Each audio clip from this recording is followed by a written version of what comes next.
Hola, ¿qué tal? Bienvenidos a un nuevo podcast de La Voz del Derecho por Seúl Ver Puebla. El día de hoy nos complace en presentarles a un gran ponente, el doctor Luis Gonzalo Velázquez Posada. ¿Por qué digo ponente? Porque recordemos que vamos a tener nuestro primer taller internacional en documentoscopía y el doctor nos acompaña desde Medellín, Colombia. Doctor, bienvenido, qué gusto saludarle, qué gusto tenerlo aquí en nuestro país. Muchas gracias, muy honrado de estar por aquí con ustedes. He sido recibido muy cálidamente y veo la gran calidad humana de la gente que trabaja aquí en estas cosas académicas en Puebla. Esperando, claro, que su estadía sea de lo mejor, vamos a estar muy atentos a que así sea. Y pues bueno, como usted bien lo dice, es un evento académico, es una situación académica y más que académica, pues es de hermandad de países, es para construir, es para transformar, es para contribuir en ese sentido a los peritos Ujú. que se encuentran como siempre a la vanguardia capacitándose en este tipo de temas.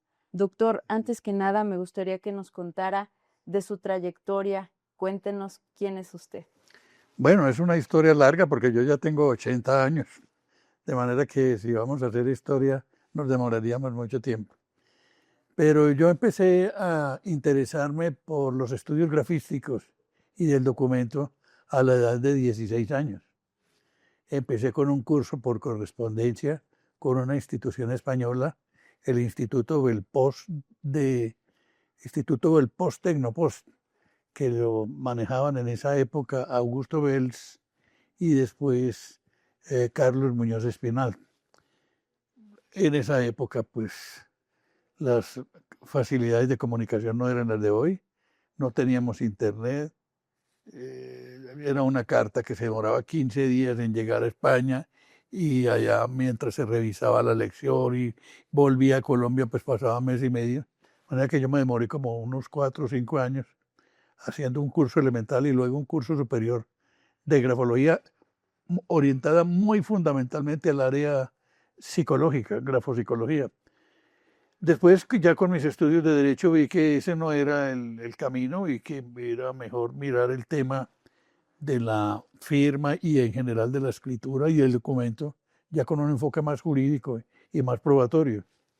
Entonces, culminé mis estudios de Derecho en la Universidad de Antioquia, luego hice estudios de especialización en Derecho Penal y Criminología en la Universidad de Medellín, estudié ya más a fondo lo que es la grafoscopía y la documentoscopía y me dediqué a la investigación y a la práctica, el ejercicio profesional de estas especialidades, rindiendo dictámenes para los juzgados de mi país, especialmente en la ciudad donde nací y he vivido todo el tiempo, o casi todo el tiempo de mi vida, en Medellín, Colombia.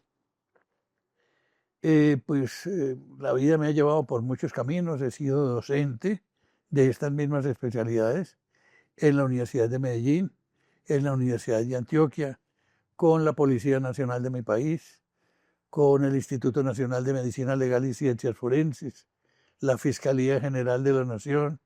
Bueno, en muchos frentes me ha tocado ejercer la docencia. Me especialicé en Derecho Penal y Criminología y me desempeñé como docente de la área materia de Derecho Penal General en la Universidad de La Sabana, en Bogotá. Fui jefe del área penal de la universidad y con juez de la Sala de Casación Penal de la Corte Suprema de Justicia de mi país durante 8 años, hasta que me pensioné. De manera pues que he trajinado mucho. He publicado varias obras sobre la materia. El primer libro recogía las lecciones que yo dictaba en el Instituto de Derecho Penal y Criminología de la Universidad de Medellín. Recogí esas lecciones, las organicé y publiqué un libro con el título de El dictamen grafotécnico. Ese libro apareció en el año de 1979. Se agotó totalmente y después, por allá, muchos años después, en 1994, hicimos una segunda edición que se agotó en mes y medio. 1.500 ejemplares, se agotaron en mes y medio. Ya yo era más conocido. Y se hizo una reimpresión que se agotó también muy rápidamente. Y dije yo, bueno, este libro ya cumplió su misión, voy a dedicarme a trabajar en un proyecto editorial más complejo, más extenso. Y produje otro libro que me demoró varios años de trabajo, Falsedades documentales y laboratorio forense. Ese libro se publicó simultáneamente en Medellín por Señal Editora y por Ediciones La Roca de Buenos Aires, Argentina.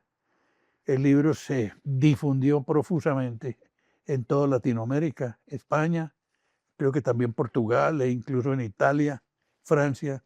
El libro ha sido muy, muy consultado y en texto en muchas universidades e instituciones que se dedican a la formación de especialistas y peritos en estas materias. Ya posteriormente he publicado otros libros, por ejemplo, el peritaje documentológico, y ahora estoy empeñado en un proyecto que recoja lo que tengo ya publicado en diferentes artículos académicos, como artículos de resultado de proyectos de investigación. Y pues ya salió el primer tomo de una obra que será en 3 volúmenes, en 3 tomos, que se llama Grafotecnia y Documentología. El primer tomo ya se editó, ya salió, y pedimos inclusive unos ejemplares para venderlos aquí en el primer taller. Esperamos que tengan pues la esperada acogida que han tenido en México. En México ya se han vendido muchos ejemplares de esa obra. Y bueno, vamos a ver cómo nos sigue yendo con esto. Yo sigo dedicado al estudio y a la investigación de estas disciplinas y a compartir lo poquito o mucho que haya aprendido en tantos años con mis colegas y con las personas que se están formando en estas áreas. Por eso estoy en Puebla. La maestra María del Carmen Carabarín me invitó a que viniera y compartiera con los asistentes a este taller pues algunas experiencias y conocimientos. Pues qué agradable tenerlo aquí y sorprendente escuchar de viva voz parte de su trayectoria, porque como bien dice, durante tantos años, pues claramente son demasiadas experiencias, muchos lugares donde se ha desempeñado profesionalmente, Sí, hablando desde los 16 años de imagínense. que desde ahí, o sea, se interesa y que hoy en día, pues sigue recopilando información, sigue trabajando en estos grandes proyectos y bueno, todavía para dar muchísimo más. Y qué fortuna que el día de hoy pues lo tengamos aquí en nuestra ciudad, que Gracias. durante estos días venideros podamos compartir, escucharlo, aprender sobre todo de todo esto que ha recopilado. Y yo creo que definitivamente, como bien lo dice, el libro ya es un éxito, sus autorías son un éxito y hoy teniéndolo aquí, pues definitivamente yo creo que vamos a estar pidiendo una gran cantidad de libros. Ya les vamos a pasar toda la información precisamente de los libros, de dónde poder conseguirlos. Obviamente vamos a tener ejemplares ¿Cómo no? y para quien pueda estar interesado. Definitivamente no podemos tener personas con más experiencia, con tanta, no se pierdan de verdad estas grandes oportunidades académicas, porque no se dan de la noche a la mañana ni todos los días. Tenerlos aquí definitivamente es un gran, gran privilegio para nosotros, Seulver, obviamente trabajando de la mano con ANEDOC, trabajando de la mano con muchos peritos, con nuestra institución que siempre está preocupada y ocupada para dar estas capacitaciones y qué más, pues poder todavía entender todo esto que nos pueda compartir en estos días que lo vamos a tener aquí. Muchas gracias, maestro. Sí, yo lo que quiero es en este taller hacer lo que vengo trabajando desde hace tiempo y es una visión crítica tanto de la documentoscopía como de la grafoscopía. Me parece que es muy importante que los que nos dedicamos a estas labores tengamos una visión, así lo digo, crítica, con el fin de ver cuáles son las falencias de la disciplina, cuáles son las fallas de los ejercitantes o los que nos dedicamos a practicar especialidades y a ver qué podemos hacer para subsanar esas deficiencias. Hay muchas cosas que uno lee los textos y los manuales de la especialidad y ve que unos autores se copian a otros, se transcriben textualmente, por ejemplo, definiciones, conceptos, nociones básicas de la disciplina que no han sido suficientemente analizadas. Yo me dedicaba un poquitico a escarbar un poquitico esos conocimientos y a plantear tesis que a algunos les resultan novedosas y a otros hasta escandalosas, porque cuando uno cuestiona cosas que son verdades aceptadas por todo el mundo, pues eso inquieta. Pero de eso se trata. Y el debate académico es eso, plantear posturas claras, sustentadas y compartirlas, ventilarlas con otros, y del diálogo y de la interacción pues surgen las verdades científicas. Es que esa es una de las grandes ventajas, que la oportunidad de que usted esté aquí en este taller es esa interacción, que no nada más se da en exposición, sino interactuar precisamente con los talleristas y ver, escuchar de viva voz cuáles son las problemáticas que ellos también están teniendo y en torno a toda su experiencia, pues buscar la manera de subsanar de la mejor manera posible, ¿no? Exactamente. En un taller hay que tener una cosa muy clara y es que un taller es la aplicación práctica de unos conocimientos. De manera que el taller no puede ser puramente empírico, aunque hay disciplinas y hay, digamos, temas que se pueden manejar así, aprender haciendo, pero hay otras cosas en que si no se tiene el saber previo, no es posible abordar el manejo de la situación. Entonces aquí vamos a tener una combinación, una exposición teórica y sobre todo dividir a los asistentes en grupos y ponerles trabajos concretos, hagan este análisis, hagan esta identificación de escritura y a ver a qué conclusiones llegan y por qué camino llegaron a esas conclusiones y luego las analizamos y confrontamos lo de unos grupos con otros y ese ejercicio tiene muchas ventajas desde el punto de vista académico. Sí, claro, porque es compartir, precisamente como dice, es tener esta oportunidad de debatir las ideas y al final de cuentas, pues llegar al objetivo. Exactamente, sí, maestra. ¿Qué temas vamos a ver? Denos una probadita para que los que nos están viendo y nos están escuchando sepan así como que una probadita Mira, una de las grandes preocupaciones en el mundo jurídico actual es el tema de la autenticidad de las firmas. La firma autógrafa, que ahora con la digitalización pues tiende a perder importancia y yo creo que va a llegar un momento en que ya va a desaparecer. Pero la firma autógrafa ha sido un dispositivo de validación documental. Es decir, decimos en el lenguaje común del hombre de la calle que el papel puede con todo, pero cuando yo consigno en un escrito algo y lo autorizo con mi firma, estoy asumiendo el contenido de ese documento y estoy dándole una validación efectiva de ese documento. Por eso los documentos, una de las partes esenciales del documento desde el punto de vista jurídico es la firma. La firma, el autor se expresa a través de su firma. Y entonces vamos a hacer algo de un poquitico de la evolución de la firma y por qué surgió la firma. ¿Por qué firma y no huella dactilar, por ejemplo?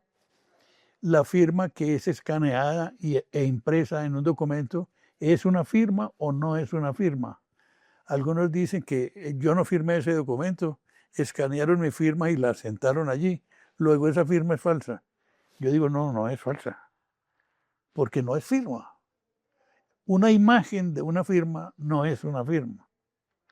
Yo tuve un caso en Medellín en un peritaje que se rindió para la Cámara de Comercio de Medellín, en que se discutía eso precisamente, unas actas de juntas de socios autorizadas por el presidente de la compañía, y el presidente de la compañía dijo, yo no firmé esas actas. Esas actas las elaboraron otros de los socios de la compañía, consignaron allí unas decisiones que no se tomaron y aparece mi firma autorizando, les demandaron, fue un litigio muy complicado, un litigio en el campo de la del arbitramiento. Y entonces yo rendí mi dictamen y al final me preguntó el presidente del tribunal y dijo, bueno, doctor Velázquez, pero la firma que aparece en estas 3 actas cuestionadas, ¿es auténtica o no es auténtica? Y yo, ¿cuál firma? Me dijo, pues las firmas que usted estudió, y que yo no estudié firmas. Lo que yo estudié fueron unas imágenes de unas firmas. La firma tiene que ser trazada directamente por la persona. Si no procede directamente, tiene un origen biológico, no instrumental, no mecánico. Entonces lo que hay allí son unas impresiones de origen digital y esas son unas impresiones que si las hizo que el mismo presidente a quien se atribuyen esas firmas, pues serían auténticas. Si las hizo otra persona sin su autorización, serían falsas. Pero si no hay firma, no se puede hablar de autenticidad o de falsedad de firma, sino que simplemente que no hay firma. Esos documentos no fueron firmados por el señor presidente de la compañía. Esa fue la conclusión del dictamen. Y cosas por el estilo que se discuten mucho en el campo del derecho y que tienen sus consecuencias, desde luego, muy importantes en los procesos judiciales, pues vamos a plantearlas allí en este ejercicio que vamos a hacer esta semana. Perfecto. Hoy en día, justo la digitalización, todo lo que tiene que ver con las nuevas tecnologías, la innovación tecnológica, las inteligencias artificiales, No? han sido, pues sí, benéficas en muchos sentidos, pero yo considero que también son un parteaguas por ejemplo, en la falsificación de muchos documentos. Claro. Hoy en día Y se han falsificar, alcanzado niveles de perfección muy altos, muy grandes. Hay falsificaciones de origen mecánico y de origen digital que son tan perfectas que escapan a los controles que nosotros manejamos tradicionalmente en el laboratorio y que burlan, digamos, nuestros recursos. Siempre el delincuente va adelante y el investigador va detrás. Nosotros vamos estudiando lo que hacen los delincuentes, miramos cómo lo hacen y miramos a ver cómo podemos prevenir y cómo detectar ese tipo de actividades para ponerle solución, ¿no? Pero siempre vamos detrás. O sea que ellos coronan muchas de sus fechorías, como se dice en el lenguaje común. deberían de ser investigadores. Sí, exactamente. Sí. Sí, Claro. claro. O sea, de verdad que a veces hacen trabajos tan, como dice, o sea, llegando a la perfección, y no podemos decir que perfectos, pero sí tratando de llegar a la perfección, no? porque al final de cuentas van a tener algún error Claro. que sea identificable. Ajá. Pero en ese sentido, conforme va avanzando precisamente la tecnología, la verdad es que a veces son imperceptibles. Sí, los delincuentes estudian también lo que nosotros estudiamos. Y entonces saben qué es lo que nosotros hacemos o qué es lo que nosotros miramos y buscamos para hacer la autenticación o el reconocimiento de la firma.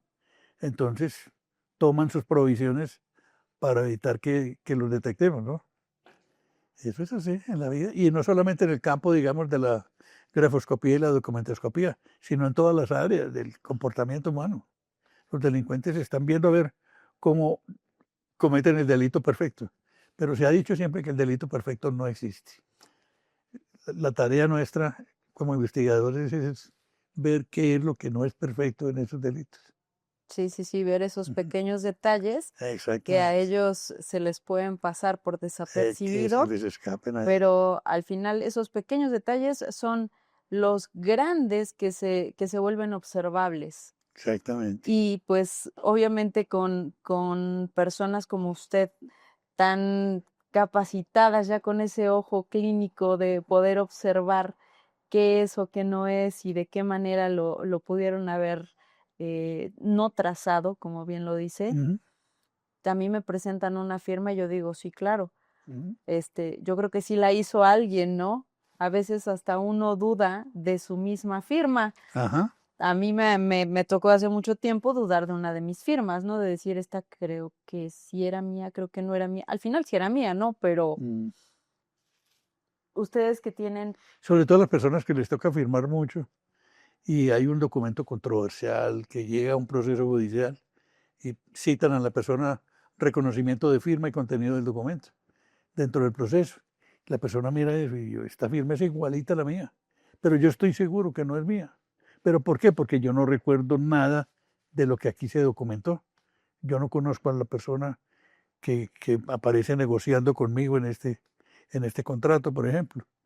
Y eso se escucha mucho en la práctica, que la persona no reconoce la firma a pesar de que dice es igualita. A mí me decía una señora, doctor, esa firma es idéntica a la mía, pero yo le juro a usted que esa firma no es mía. Y pero claro dice, si dice que es idéntica, pero yo estoy absolutamente segura de que esa firma no procede de mí. Eso se da en la práctica. ¿Y cómo poder decir que efectivamente, o sea, no es? ¿Tiene que ver el trazo, tiene que ver el peso? Hay toda una serie de aspectos, a eso nos vamos a referir en este taller. ¿Qué es lo que se mira en una firma para detectar si eso no es de la persona a quien se atribuye y si hay alguna manipulación de la firma? ¿Qué tipo de manipulación fue la que se hizo? Por favor, no se pierdan este taller. Todavía tienen oportunidad, todavía tenemos algunos lugares disponibles. Ujú. De verdad va a estar lleno de muchas sorpresas.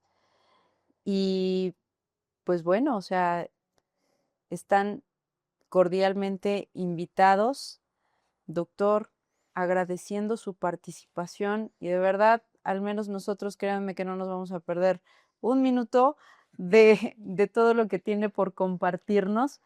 Como siempre, agradeciendo a Seulver, agradeciendo en este caso también a NEDOC, que son los dos principales pilares que permitieron que este evento se llevara a cabo. No se olviden, vamos a estar en el Museo Internacional del Barroco los días 28, 29, 30 y 31 de este mes de mayo.